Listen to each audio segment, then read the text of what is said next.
Hey there everybody, thanks for tuning in to the channel this afternoon on this very warm with blue sky Memorial Day. But if y'all been following along the last few videos, we've been in the hayfield.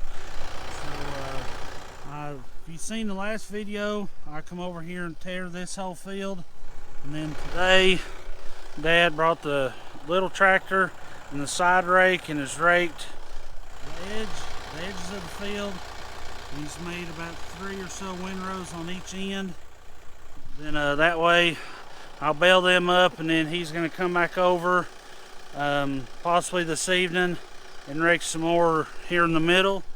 And we'll see what we can get done tonight, and if not, I'll just do it tomorrow when I get home.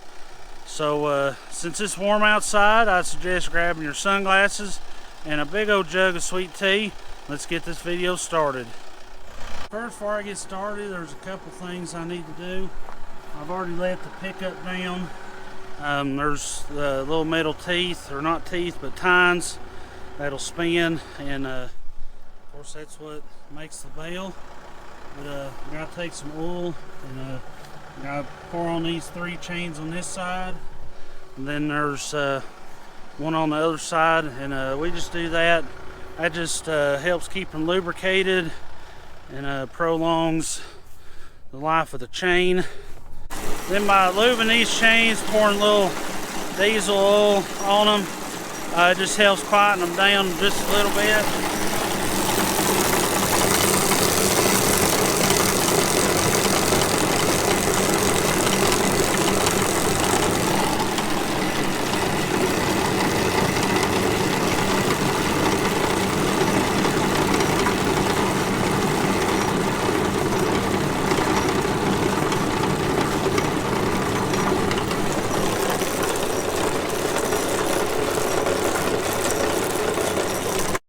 This baler here, these 2 little lines right there, you got to try and keep them as even as you possibly can. That just lets me know that the hay is feeding in there evenly, because if not, the bale will kind of come out whopper-jawed or lopsided or whatever $2 word you want to use.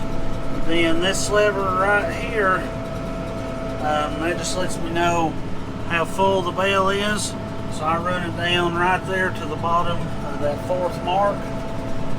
Then all I gotta do is hit the lever, twine starts going.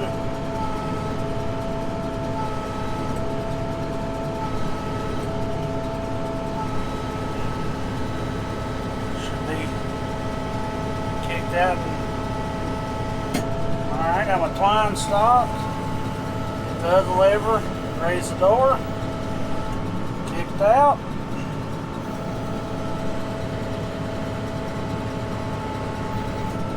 Doors down, ready to keep it going.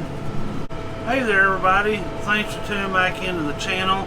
This is actually the next day after I'd started that video. Reason being, we had some cloud cover around the fields yesterday. Plus I had a very pretty little lady in a sundress. She wanted to ride with her daddy. So that's what I was concentrating on.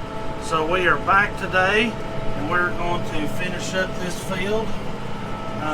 So far everything's going good, it's feeding good.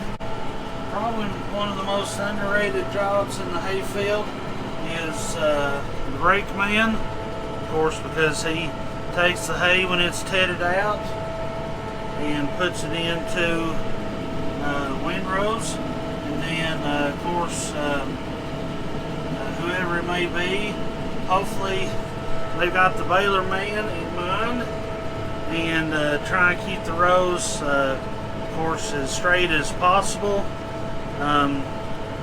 But thanks to Dad, because he does a real good job of raking, makes my job quite a bit easier. I noticed whenever I dumped that last bale out, there wasn't any twine coming out of this needle right here. So there it is. Where's the end of it? Normally when it does this is when it's trying to go from a transition into a new roll. It'll get tight, so have to come under here,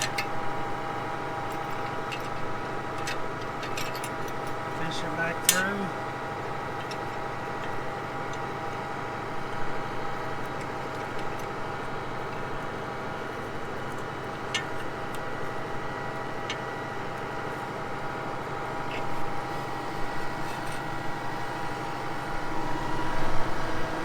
It's hot enough out here without having any issues, but now the heat of the tractor plus the heat of this baler, then stopping and having to work on it.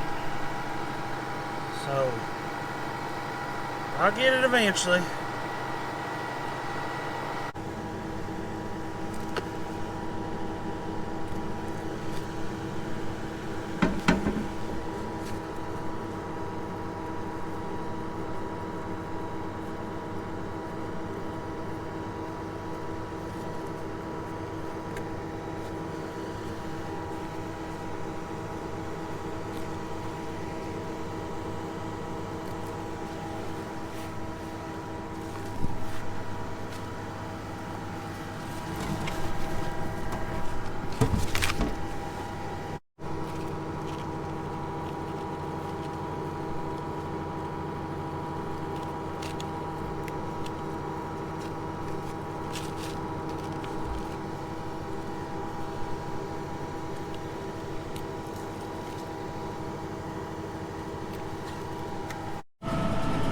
See what it does this time.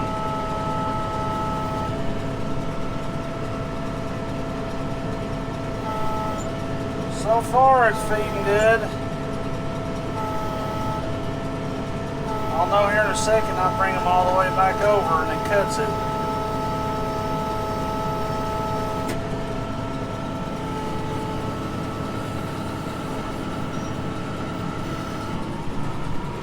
Well, didn't have no issues there, so hopefully that's the last of the twine issues and I can get this field finished. Finally got the field done. It wasn't under the best of conditions, because not long after telling y'all about the trouble with the twine, I had some pieces that had broke for those needles. I'll explain a little bit when I get back to the barn. But luckily we got this field all done, so I'll explain to y'all the issue we had here in a few. I've got the baler unhooked. I was going to show y'all what had happened. These two pieces here, this spring is supposed to, this bar is supposed to go in this spring, and what it does, those two needles that the twine goes through, these little holes here, depending on which hole you put it in, put the cotter pin in, is how spaced out those arms will be when it ties, which in turn means how far apart the twine is on the bale. But since that broke, the arms just kind of started doing their own thing, and it started pulling twine into a roll and it wouldn't cut. So I had to call Dad, and he actually had to come over here or to the field with his knife, and every time I was done tying, he'd just take his knife and cut the string manually, and I'd go again. So breakdowns will happen. It don't matter if it's John Deere, New Holland, Case, whatever, Kubota. But it'll all happen. But sorry for kind of the messed up video, but because of the breakdown and all that, I just want to get out of the field and get done. But thanks for tuning in. Hopefully y'all have a great week, and as y'all already know, I'll see y'all on the next I don't know where my tongue twisting at. But y'all, as y'all already know, I'll see y'all next time.